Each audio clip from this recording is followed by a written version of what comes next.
Le Fil Info.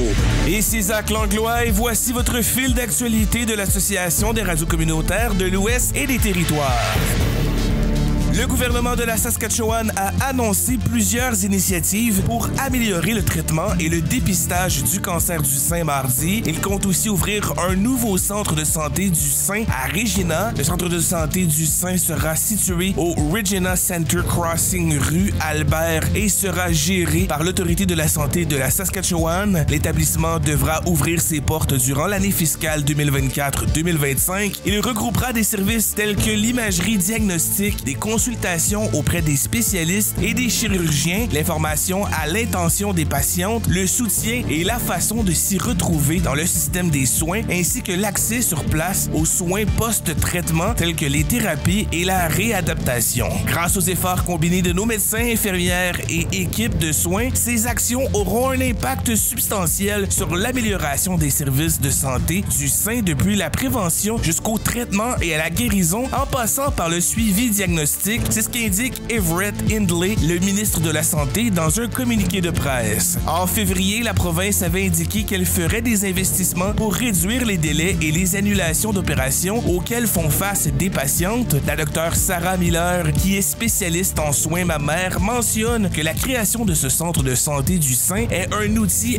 important pour améliorer l'accès aux soins mammaires et le traitement des patientes. Le gouvernement provincial prévoit aussi l'élargissement de l'admissibilité provinciale au dépistage du cancer du sein aux femmes âgées de 40 ans et plus, ainsi que la mise en œuvre d'une nouvelle technologie de localisation des tumeurs de cancer du sein à Regina et à Saskatoon. Les détails concernant les applications financières de ces initiatives seront fournis dans le budget 2024-2025 qui sera présenté dans quelques semaines, a indiqué Everett Hindley. Le Manitoba pourrait bientôt interdire le recours aux travailleurs de remplacement. Alors que les travaux parlementaires reprendront mercredi à l'Assemblée législative du Manitoba, le gouvernement provincial devrait proposer l'interdiction du recours aux travailleurs de remplacement pendant les périodes de grève. En décembre 2023, le gouvernement néo-démocrate a fait part de son intention d'interdire le recours à une telle mesure en cas de conflit de travail. La ministre du Travail et de l'Immigration, Malaya Marcelino, avait demandé conseil à la Commission du travail du Manitoba quant à l'application d'une nouvelle loi à cet effet. Elle compte présenter ce projet de loi au printemps. La Fédération des travailleurs du Manitoba précise qu'à l'heure actuelle, le Manitoba autorise les entreprises à avoir recours à des employés de remplacement, contrairement au Québec et à la Colombie-Britannique. Les employeurs peuvent simplement ignorer les grévistes et embaucher des gens pour les remplacer. C'est ce qu'indique Kevin Rebeck, le président de la Fédération. Il ignore la grève comme s'il n'avait pas lieu, plutôt que de retourner à la table et de parvenir à un accord équitable. Cependant, des groupes d'entrepreneurs craignent qu'une interdiction de ce genre ne force les commerces à fermer leurs portes en cas de grève ou de lockout. Les gouvernements néo-démocrates précédents avaient rejeté les appels à l'interdiction des travailleurs de remplacement et avaient plutôt introduit des mesures permettant un arbitrage exécutoire si les interruptions de travail se prolongeaient. Le gouvernement provincial a également indiqué qu'il envisageait de faciliter l'adhésion des travailleurs aux syndicats en annulant un changement apporté par l'administration précédente. Sous le gouvernement progressiste conservateur, une disposition qui permettait aux lieux de travail de renoncer au vote secret et de se syndiquer immédiatement si 65% des travailleurs signaient une carte syndicale a été supprimée. Le gouvernement néo-démocrate déposera son premier budget le 2 avril prochain.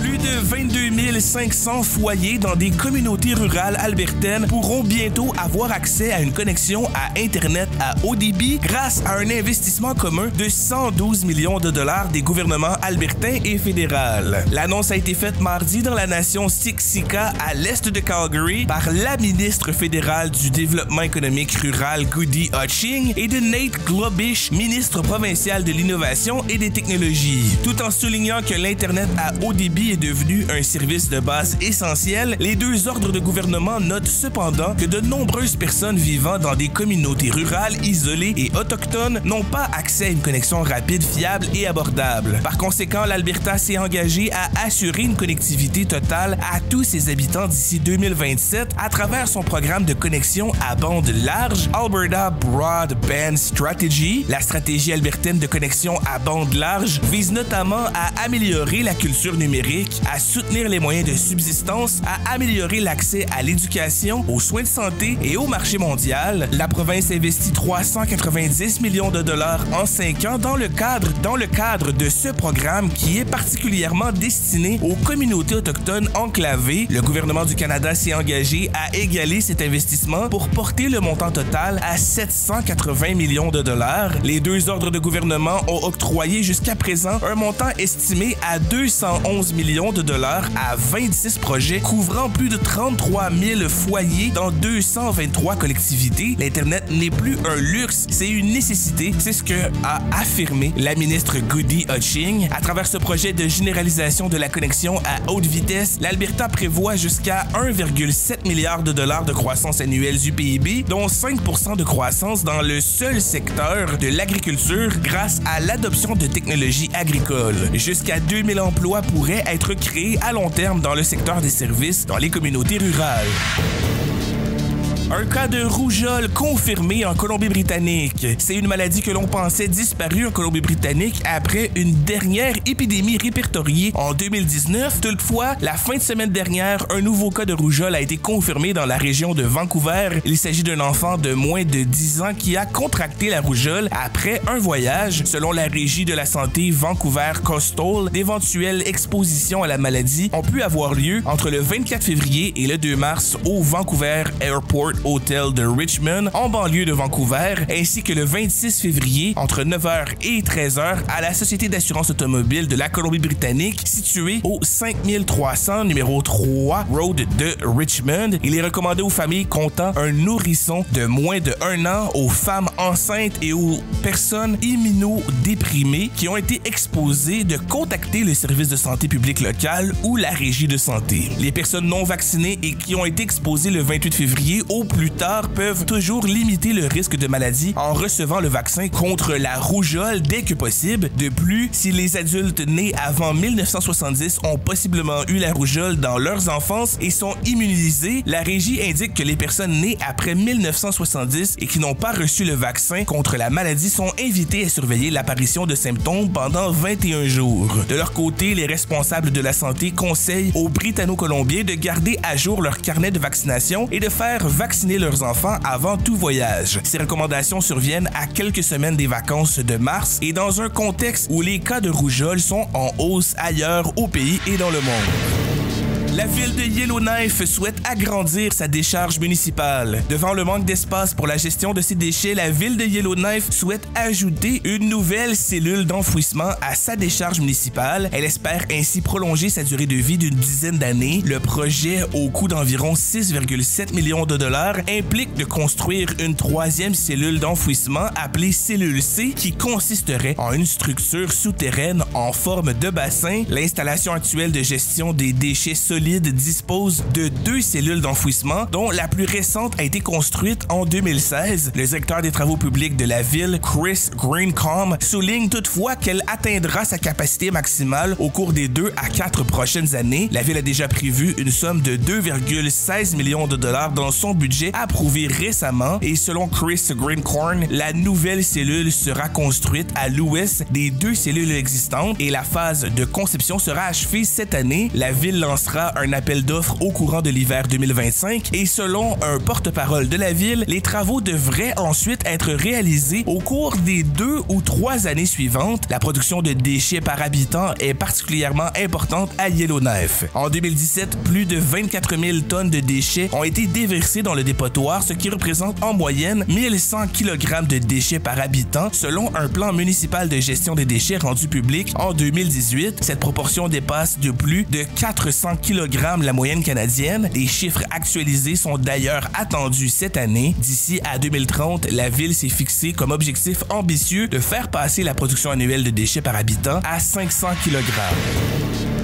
Ottawa et le Nunavut signent un accord d'environ 36 millions de dollars pour les soins de santé. Le gouvernement fédéral et le Nunavut ont signé un accord de 35,6 millions de dollars pour améliorer l'accès aux soins de santé dans le territoire. Annoncé à Iqaluit, l'accord vise notamment à augmenter le nombre d'Inuits travaillant dans le système de santé du territoire, à recruter des infirmières, des techniciens en radiologie et des ambulanciers paramédicaux, à aider les communautés à définir leurs besoins, ainsi qu'à améliorer les services obstétriques à l'hôpital général de Qikiqtani et la lutte contre les dépendances. Ottawa s'est engagé à financer ce programme sur 3 ans à hauteur de 23,6 millions de dollars. Le reste du montant sera alloué par le Nunavut. Selon le ministre fédéral de la Santé Mark Oland, qui était de passage dans la capitale territoriale mardi, l'enveloppe servira notamment à financer l'achat d'un premier appareil d'imagerie par résonance magnétique au territoire et d'un nouvel appareil de tomodensitométrie. Le ministre territorial de la Santé John Main a déclaré que le recrutement, les infrastructures en santé et le défi logistique de toutes sortes découlant de l'absence de routes sont parmi les principaux problèmes auxquels se heurte le système de santé du Nunavut. Par ailleurs, dans le cadre d'une autre entente, le gouvernement fédéral accordera également plus de 12 millions de dollars sur 5 ans au territoire pour améliorer l'accès aux soins de longue durée et aux soins à domicile. L'investissement doit notamment servir à accroître le nombre d'Inuits travaillant dans ce domaine et à financer en partie l'élaboration d'un programme au Collège de l'Arctique du Nunavut qui permettra de former des préposés aux services de soutien à la personne. Un centre de soins de longue durée est toujours en chantier à Rankin Intel. Le gouvernement a aussi promis d'en construire un similaire à Iqaluit ainsi qu'à Cambridge Bay.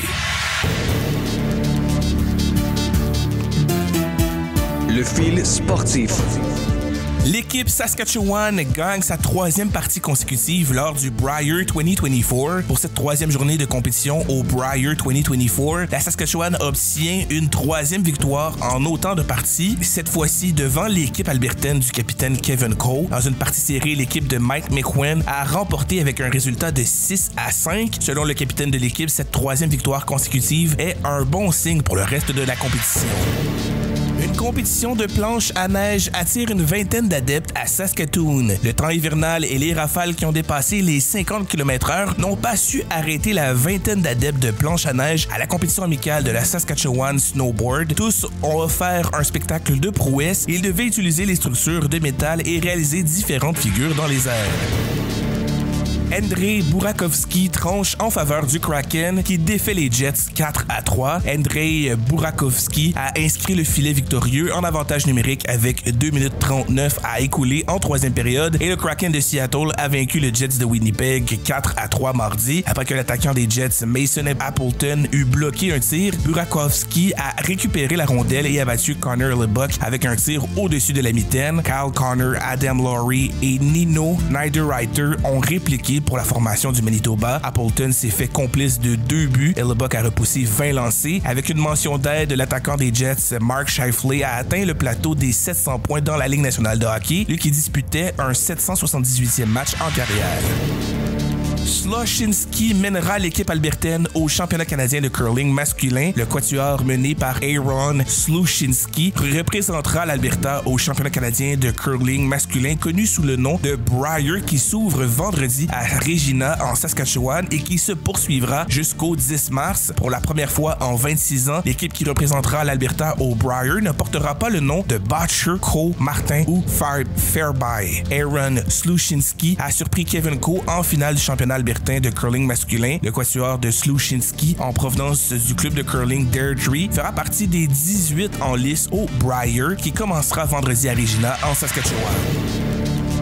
Les Flames ont défait les Penguins de Pittsburgh 4-3 samedi. Igor Sharaganovic a marqué 2 buts, dont celui de la victoire à 50 secondes de la fin du temps réglementaire. Et les Flames de Calgary ont défait les Penguins de Pittsburgh 4-3 samedi. Les Flames perdaient par 2 buts en 3e période avant de remonter au pointage et l'emporter. Nazem Kadri et Blake Coleman ont aussi trouvé le fond du filet pour les Flames qui ont gagné leurs 5 derniers matchs, leur meilleure séquence cette saison. FIFA 2026, Vancouver dit ignorer combien cela lui coûtera d'organiser 2 matchs en plus. La ville de Vancouver a indiqué qu'elle était incapable de fournir une prévision des coûts associés à la présentation des matchs de la Coupe du monde de soccer masculin de 2026 parce qu'elle devra présenter 2 matchs de plus que le plan initial. Le coût initial du projet dévoilé par le gouvernement britanno-colombien à la fin du mois de janvier indiquait que la facture s'élevait à environ 230 millions pour la tenue de 5 matchs de la Coupe du monde, la majeure partie de cette facture étant attribuable à la sécurité. Cependant, avec l'ajout de 2 matchs, la ville a indiqué que sa prévision initiale ne tenait plus la route. Ce fil d'actualité est produit par l'ARCO en collaboration avec Boréal FM en Alberta. Ce projet est financé par Patrimoine canadien.